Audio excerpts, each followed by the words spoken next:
السلام علیکم پیارے بچوں، کلاس 5 سبجیکٹ اردو، ٹاپک انصاف۔ تو سب سے پہلے یہاں اوپر دیے ہوئے لفظ جو ہیں ان کا معنی ریاکاری کا مطلب معنی ہو گیا مکاری، فریب۔ نخوت کا معنی ہو گیا گمنڈ، غرور یعنی کبر۔ تکبر کا بھی معنی ہے غرور۔ ذلت کا معنی ہو گیا رسوائی، اور باز پرس کا معنی ہو گیا جواب دہی۔ پیارے بچوں، 1400 سال پہلے عرب کی سرزمین جہالت کے اندھیرے میں ڈوبی ہوئی تھی۔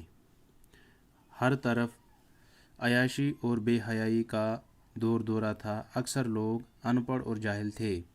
ذرا سی بات پر ایک دوسرے کے ساتھ جھگڑ پڑتے تھے۔ انتقام کا جذبہ عام تھا۔ اکثر جھگڑے نسل در نسل چلتے رہتے۔ جھوٹ، فریب اور ریاکاری عام تھی۔ لڑکیوں کو زندہ دفن کیا جاتا تھا۔ امیر لوگ نخوت اور تکبر میں گرفتار تھے۔ ان کے لیے نہ کوئی قانون تھا اور نہ ان سے کسی طرح کی باز پرس ہوتی تھی۔ جو جی میں آتا تھا کرتے تھے۔ غریبوں کو ہر طرح کی ذلت اٹھانا پڑتی تھی اور ان پر طرح طرح کے ظلم روا رکھے جاتے تھے۔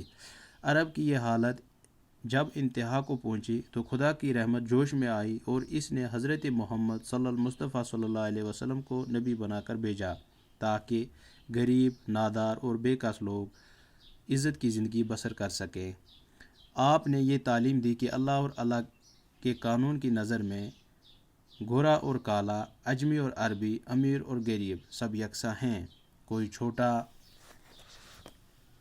بڑا نہیں ہے، البتہ اپنے عمل سے انسان چھوٹا بڑا ہو سکتا ہے۔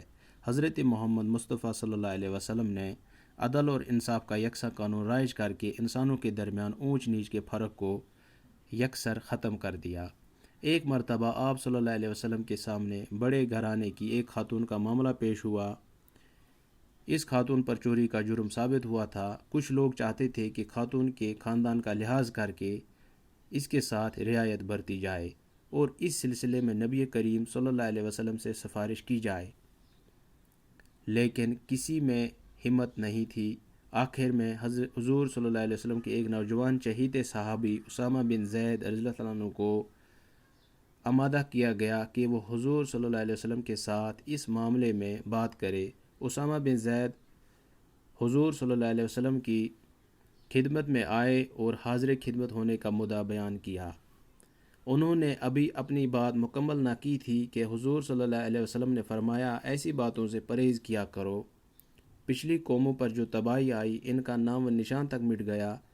اس کی ایک وجہ یہ بھی تھی کہ اونچے طبقے کے لوگوں کو ہر طرح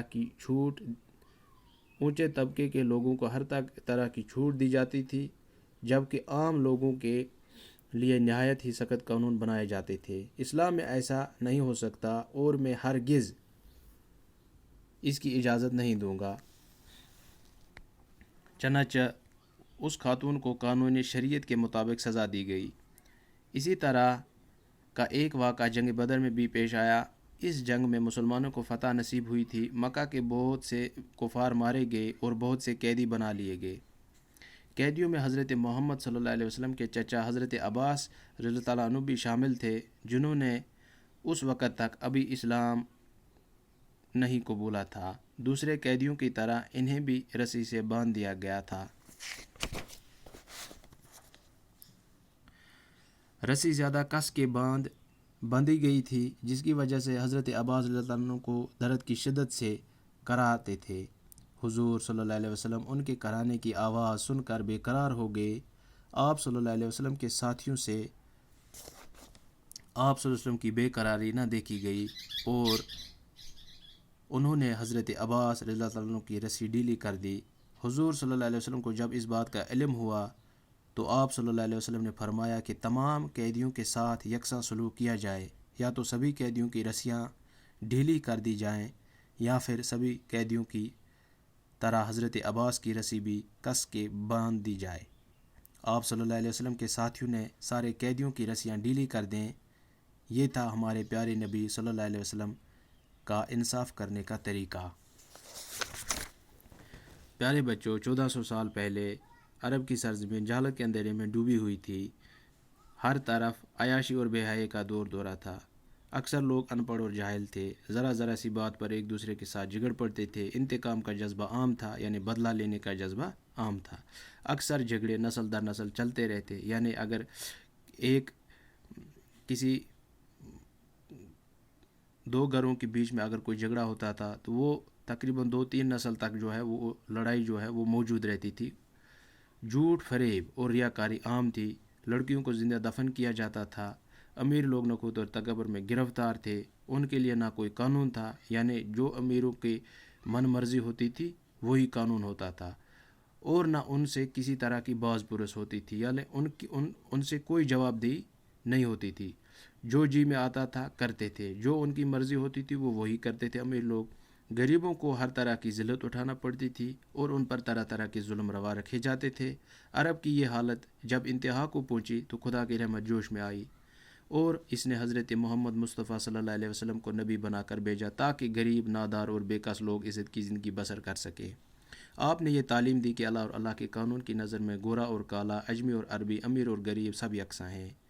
یعنی ہمارے رسول پاک صلی اللہ علیہ وسلم نے عرب کے لوگوں کو یہ تعلیم دی کہ اللہ اور اللہ کے قانون کی نظر میں گورا، کالا، اجمی، عربی، یعنی رنگ، نسل، مذہب یا اس بنیاد پر امیر یا غریب سب لوگ یکساں ہیں، کوئی چھوٹا بڑا نہیں ہے۔ البتہ اپنے عمل سے انسان چھوٹا بڑا ہو سکتا ہے۔ حضرت محمد مصطفیٰ صلی اللہ علیہ وسلم نے عدل اور انصاف کا یکساں قانون رائج کر کے انسانوں کے درمیان اونچ نیچ کے فرق کو یکسر ختم کر دیا۔ ایک مرتبہ آپ صلی اللہ علیہ وسلم کے سامنے بڑے گھرانے کی ایک خاتون کا معاملہ پیش ہوا۔ اس خاتون پر چوری کا جرم ثابت ہوا تھا۔ کچھ لوگ چاہتے تھے کہ خاتون کے خاندان کا لحاظ کر کے اس کے ساتھ رعایت برتی جائے اور اس سلسلے میں نبی کریم صلی اللہ علیہ وسلم سے سفارش کی جائے، لیکن کسی میں ہمت نہیں تھی۔ آخر میں حضور صلی اللہ علیہ وسلم کے ایک نوجوان شہید صحابی اسامہ بن زید رضی اللہ عنہ کو آمادہ کیا گیا کہ وہ حضور صلی اللہ علیہ وسلم کے ساتھ اس معاملے میں بات کرے۔ اسامہ بن زید رضی اللہ عنہ حضور صلی اللہ علیہ وسلم کی خدمت میں آئے اور حاضر خدمت ہونے کا مدعا بیان کیا۔ انہوں نے ابھی بات مکمل نہ کی تھی کہ حضور صلی اللہ علیہ وسلم نے فرمایا، ایسی باتوں سے پرہیز کیا کرو۔ پچھلی قوموں پر جو تباہی آئی ان کا نام و نشان تک مٹ گیا۔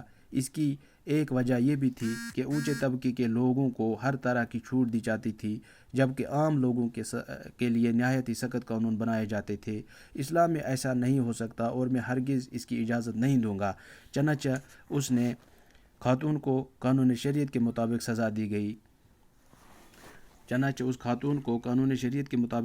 گئی۔ اس طرح کا ایک واقعہ جنگ بدر میں بھی پیش آیا۔ اس جنگ میں مسلمانوں کو فتح نصیب ہوئی تھی۔ مکہ کے بہت سے کفار مارے گئے اور بہت سے قیدی بنا لیے گئے۔ قیدیوں میں حضرت محمد صلی اللہ علیہ وسلم کے چچا حضرت عباس رضی اللہ عنہ بھی شامل تھے، جنہوں نے اس وقت تک ابھی اسلام نہیں قبولا تھا۔ دوسرے قیدیوں کی طرح انہیں بھی رسی سے باندھ دیا گیا تھا۔ رسی زیادہ کس کے باندھ دی گئی تھی، جس کی وجہ سے حضرت عباس رضی اللہ عنہ رات کو درد کی شدت سے کراتے تھے۔ حضور صلی اللہ علیہ وسلم ان کے کرانے کی آواز سن کر بے قرار ہو گئے۔ آپ صلی اللہ علیہ وسلم کے ساتھیوں سے آپ کی بے قراری نہ دیکھی گئی اور انہوں نے حضرت عباس رضی اللہ عنہ کی رسی ڈھیلی کر دی۔ حضور صلی اللہ علیہ وسلم کو جب اس بات کا علم ہوا تو آپ صلی اللہ علیہ وسلم نے فرمایا کہ تمام قیدیوں کے ساتھ یکساں سلوک کیا جائے، یا تو سبھی قیدیوں کی رسیاں ڈھیلی کر دی جائے یا پھر دوسرے قیدیوں کی طرح حضرت عباس رضی اللہ عنہ کی رسی بھی کس کے باندھ دی جائے۔ آپ صلی اللہ علیہ وسلم کے ساتھیوں نے سارے قیدیوں کی رسیاں ڈھیلی کر دیں۔ یہ تھا ہمارے پیارے نبی صلی اللہ علیہ وسلم کا انصاف کرنے کا طریقہ۔ شکریہ۔